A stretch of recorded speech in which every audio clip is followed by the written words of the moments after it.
Get ready to grumble!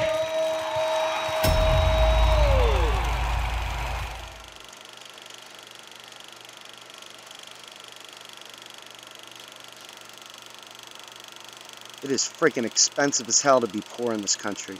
It's super expensive to be poor in this country, and the charges and the costs can't just be measured in dollars and cents.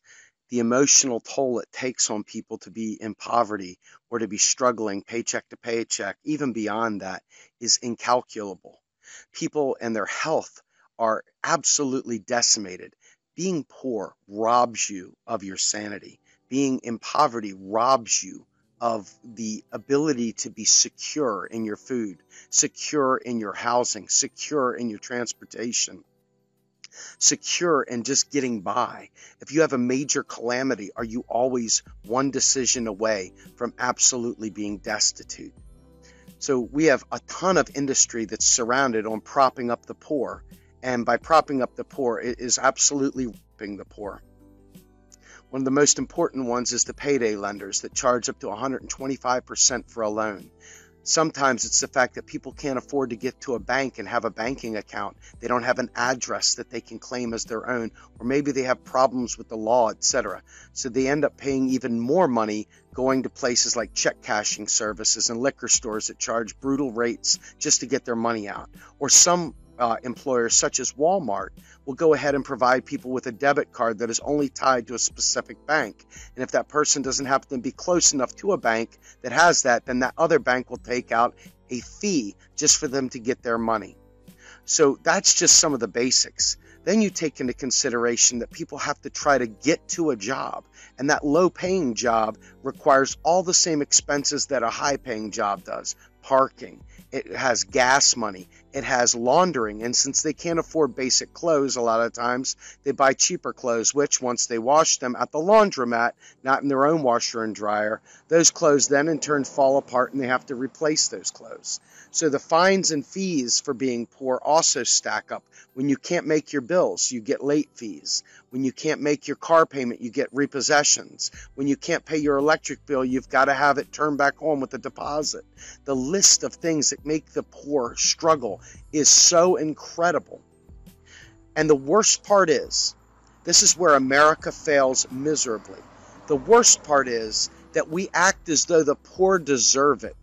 They didn't work hard enough. They didn't make the right choices. They didn't make the right decisions. And so what happens in this country is we have a bunch of really, really, really bad employment laws. Laws that have allowed people to scramble for like crumbs. And what ends up happening is that people end up taking abysmally awful jobs just to survive. And then they've got to get a second job just to afford the costs of going to the first job, because things like welfare that help their family are not able to be had if they don't at least have a job. Now think about the circle jerk that goes on there. And then you take the fact that we have horrible, horrible people that advocate for cutting federal spending.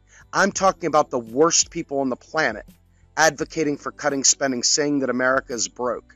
These people are the scum of the earth. They're ignorant about economics, and they come from all walks of life, be it progressive, be it Democrat, be it Republican, be it libertarian. The people that advocate for cutting spending, who talk about the country being broke, are abominable people. And they hurt the poor more than any human being on the planet. There is no one that hurts the poor more than the ignorant people that talk about taxes funding spending, because those are the people that end up having to negotiate with the benefits for the poor. So the poor end up suffering more than anyone on the planet. And so every time they try and get an inch above, they end up getting squashed with another fee. They end up having to rob Peter to pay Paul. They end up picking shit food for their children, like grape drink and stuff like that that is pure sugar. Then their kids are bouncing off the walls, and then the kids are sent home because they're misbehaving in class. The list of all the things that the poor have to go through just to survive in this wretched country is unbelievable. And many people out there talk about personal responsibility, choices, like these people have a freaking choice. They cannot even afford to get basic food. And when they can get food, they don't have a stove, they don't have a refrigerator. So what do? They buy fast food. They go to the 99-cent menu at frickin' McDonald's and buy a frickin' cheeseburger or a McMuffin. Okay? We are talking about the worst possible food on the planet. And so what ends up happening is these people get sick. Now all of a sudden, because they don't have the wherewithal to do an awful lot of things, because a lot of the services that people get have to have an address associated with their name. And these people are living in hotels and motels because they can't afford the security deposit for an apartment even. I mean, the list goes on and on and on. And so as we sit there and we talk about, how you're just whining or you're just bitching or you're just this or you're that, until you've walked an inch in one of these people's shoes, until you've actually lived that life, don't wag your finger at anyone. You don't know what you're talking about. You really don't. And you are really, the cost, like I said to start with, is more than just financial. The cost oftentimes is in terms of mental health. The pressure of looking out a window to see if the police are coming to evict you. The cost of seeing your children in trouble at school because you can't feed them properly or take care of them getting their homework done.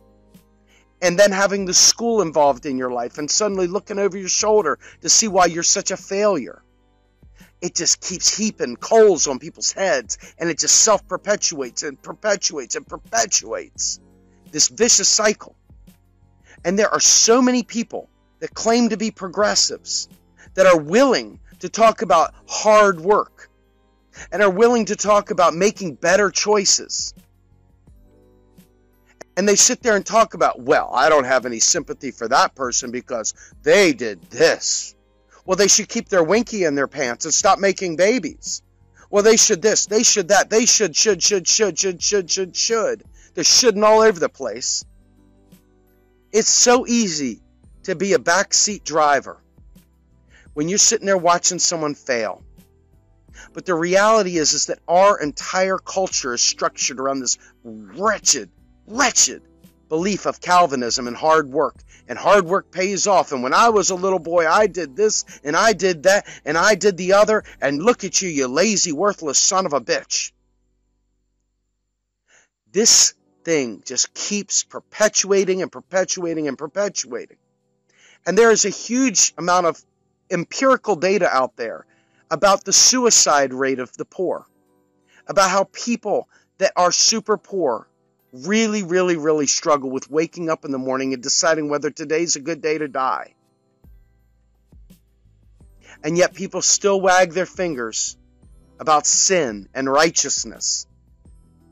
And they don't realize that if they don't take a stand and make our country more equitable, fix the laws that govern labor, create an employer of last resort or a job guarantee to provide dignity and a means of income to prevent extreme poverty in this nation, we are going to continue to perpetuate this. It is a travesty. You look over there in the Middle East and look at Africa and stuff like that. You know what? We're over there pillaging those countries too. But those folks they don't even have infrastructure. They've got open holes where their sewer goes down. They've got openly contaminated areas that are just completely unsanitary. Those people can't even worry about some of the stuff that goes on in this nation. And this nation, as rich as it is, it makes the poverty that much more stark. When everyone has shit on their feet, when everyone's got a bloated belly, when everyone else is struggling in a mud hut or a friggin' lean-to or some sort of a shanty town, it's a lot easier to think that we're all in it and we're all struggling. It's another thing altogether when right across the street you can see a mansion and you can see other people walking around too good to talk to you, too good to offer a little bit of help, and sitting there wagging their finger about how everyone has opportunities. Some point in time, days like Labor Day should stop having to matter. We should be able to have laws in place that defend human nature and human rights and human dignity with appropriate levels of funding to support mankind so that they're not starving, so that they're not sucking up to a payday lender that Debbie Wasserman Schultz supports. Hey, you Floridians that supported her, shame on you. Shame on you. Disgusting. Payday lenders? Disgusting. And that's Democrats, folks. Don't even point over at the Republicans. You got shit to clean up on your own shop. I don't want to hear dick about Donald Trump anymore. I don't want to hear nothing about him. You already know who he is. You already know what he's about. You already know what the GOP is about. You don't need me to tell you anything about him. You need me to point out the fact that the Democratic Party, that is supposed to be the progressive party, is anything but progressive and is doing nothing to help the poor and is doing nothing but pay lip service. You don't need us fact-checking Donald Trump. I don't give a shit about Donald Trump. I don't care about Donald Trump. If you don't know that you're not voting for Donald Trump, if you don't know who and what Donald Trump is, and if you don't realize that he should rally all of us, and you still think Hillary is the lesser evil, screw you. Too many people suffer with that kind of ignorant behavior, and it's unacceptable, and I'm calling you out. We have people suffering in this country every single day, and we go out there and we celebrate vacations, we go out and do all this stuff, and as long as the sun's shining on us the right way, we don't even care. But let me tell you something, every payday, when I go by my bank, I see the poor lined up outside the street, cashing their checks. And then I look down the street and there's a bar that's a check cashing service with the same poor people lined up in their slippers, in their pajamas, friggin' depressed out of their mind. Not being lazy, friggin' depressed. Hopeless, feeling hopeless. And there people are looking at them. They got the scowl, the long face, the disgust, the dripping off their lips. Folks, being poor is extremely expensive. It costs your life. It takes years off your life. All this crap about, we don't want to give you free school because, well, you might not appreciate it. Screw you. Screw you. Oh, we don't want to give you free health care because then you won't appreciate what? Everybody will go to the doctor then. Screw you. They should. They need to get healthy.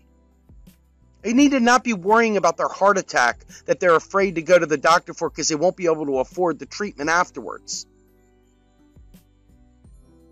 They shouldn't have to wonder and hope that they can die in their sleep and that it'll be a painless death if they don't get to the doctor in time because they can't afford the treatment anyway. I mean, if you guys don't understand what I'm talking about, if this is like a news flash to you, that's a problem. That's a real problem. And if you need me to tell you how bad Donald Trump is and join in with the MSM talking about Donald Trump, well, you're a pretty pathetic human being. Who cares? Last check I had, he wasn't telling anybody he was a progressive who gets things done. That's right. He's not a progressive who gets things done.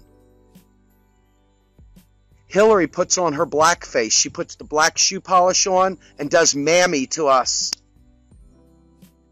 Pretending she's a progressive. Appropriating progressive culture. Just like Al Jolson did to black culture, she's doing that to progressive culture. She is a Republican. And the people that support her are Republicans. Don't fool yourself. Don't you dare pretend you're a progressive. You're one of those scowling Calvinists that's dull as a spoon and killing our nation. I don't expect anything from the GOP. I don't expect squat from them. Why in the world do you suddenly expect people to bring a snowball into the friggin' Congress to talk about climate change? Why am I supposed to talk about them? They're not the smart ones. They're not the ones I'm expecting great things from. It's the progressives who say they're progressive but then lie, like Hillary. She is a pariah, a cancer, an idiot, a loser, a microphone abuser. Worthless. And a killer. To say the GOP is a killer, what have I really said to you that you didn't already know? Do you need me to say that? Is that what it'll take to make you get the feels? You need me to talk about Donald Trump? Really? Don't be a loser. And to need Donald Trump talk, that makes you a loser. That's right. People are suffering in this nation, and the only people that advertise they're actually fighting for the poor are the Democrats and the Green Party. And what are they doing? Well, the Green Party's trying. They're doing a poor job, I'm not going to lie. We need to help them. But the Democrats, they're playing you like a sucker. They know the problems. This is what makes them even worse. They know the problems, and yet they do nothing. They do nothing. And they blame the GOP. They got their meme making. Here, let me troll everything. Let me talk about all the bad things that the Republicans are doing. Blah, blah, blah, blah, blah, blah. And they let Democrats off the hook left, right, and center. Every drone strike Obama does killing the poor over there sends another poor person here who needs a job, who enters the military to die for his country. That's not the GOP, folks. Sorry to tell you. That's Democrats. The Donna Brazils. Every time you tell me I got to talk about Donald Trump, I look at Donna Brazil. I look at Debbie What's-Her-Name Schultz. That's right. We fix the people that are saying they're progressive. I don't give two shits about Donald Trump.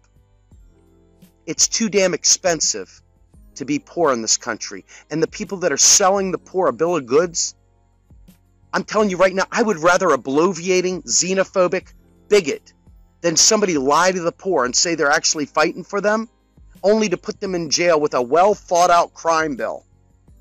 Or a well-thought-out welfare reform bill that cuts off most of the single mothers that were needing welfare.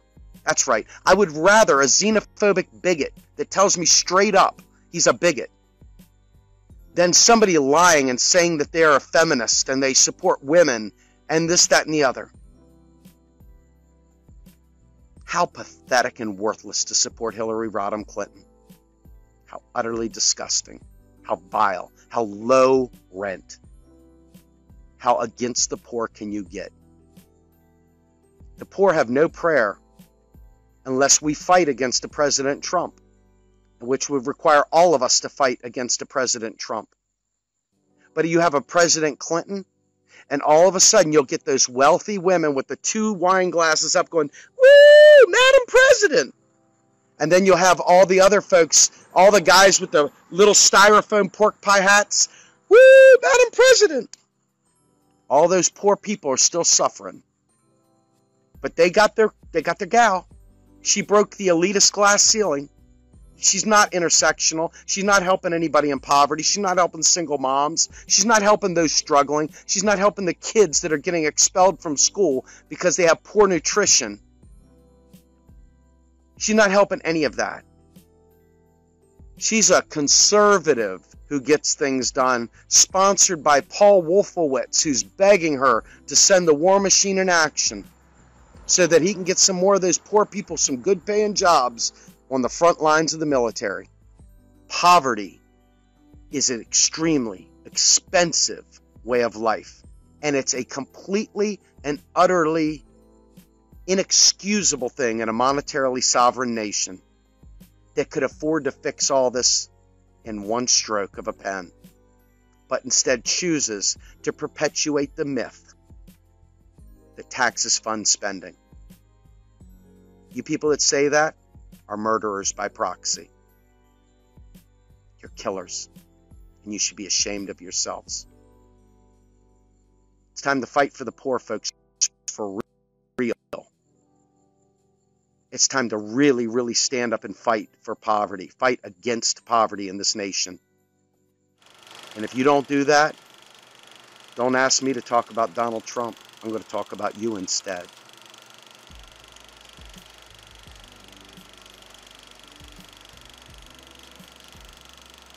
There's something that's been eating me inside now.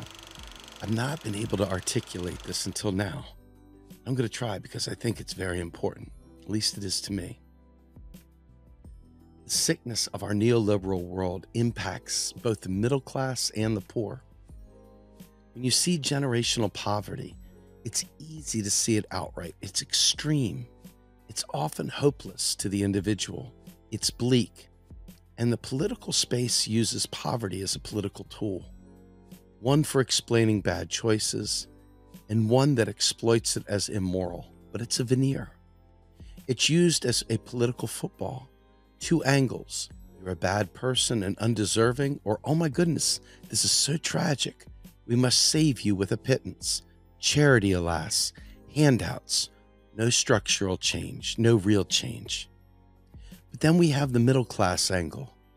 Everyone is going to do great if we just give them a new program to take a real problem, make it a little less daunting.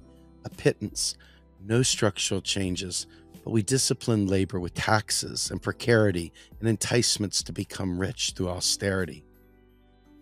So we lure the middle class and the poor and dangle college or the military respectively as a way out and up. We burden the middle class with lots of pay-ins, lots of debt, lots of impossible debt. Because once you start the path to leave your station, your class, your birth class, you're expected to pay in to get in. It starts with expectations on how we dress, how we communicate, the language we use, the cars we drive, the homes we buy, and the way we maintain our health. The family pet, saving for our kids to go to college, the vacations we're expected to go on, the volunteer work that we do or don't do. The burden only worsens as we lay the tax burden down. The penalties and the guilt of providing for the family, the overall is a lesson in violence. The path is told in commercials with smiling families, with nice clean clothes, washboard abs, and perfect teeth. The problem is when the debt burden becomes due, it's all on you too. You were expected to know how to do this.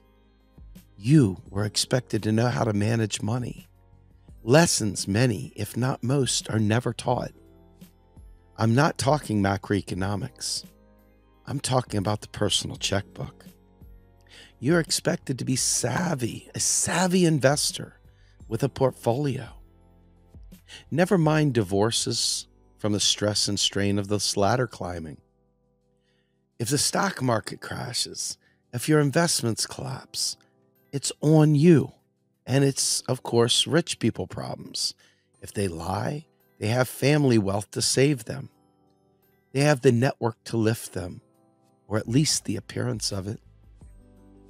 The very appearance of being well off is a mirage you're expected to maintain.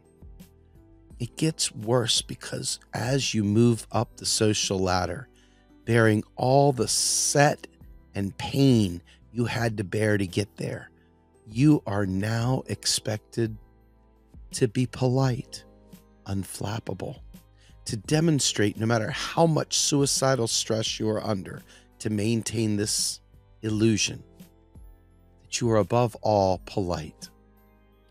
And should the stress and strain be too much once you get there, you'll be rejected as a commoner who still misbehaves. Never mind the expectations and glass ceilings. Never mind that once you get there, you realize you really aren't there. You're in no man's land where you are still rejected one layer up by the elites and gatekeepers of the good life. You are now an unsympathetic case. You make too much to be seen as in need, and you're hated by both the rich who want to maintain their exclusive birthright, social circles, and the poor who mistake you for rich and the laws which say you don't need help. You woke up wondering how you'll survive. You're hated by your spouse because you have to kill yourself to maintain a lifestyle you were sold as onward and upward.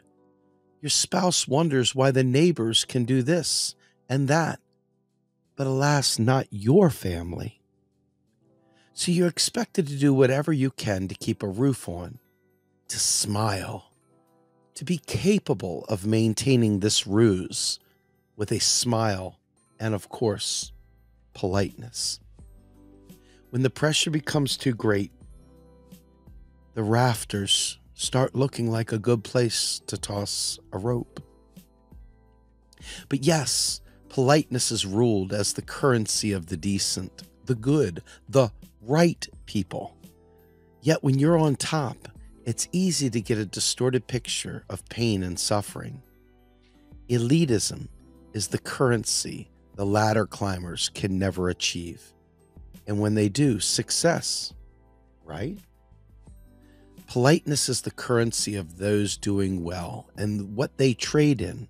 It's the currency to let you know this is what it looks like when every day is your lucky day. This is the currency that weeds out the class jumpers and those living in big houses with the elite couture, pets, lifestyles, friends. It's the thing we aspire to be like, to want to be them, to want to live with a smile, no rotting teeth, no shitty oodles of noodles, no fear of answering the phone. And when you realize you will never belong to the elite and all you work for crumbles, you die.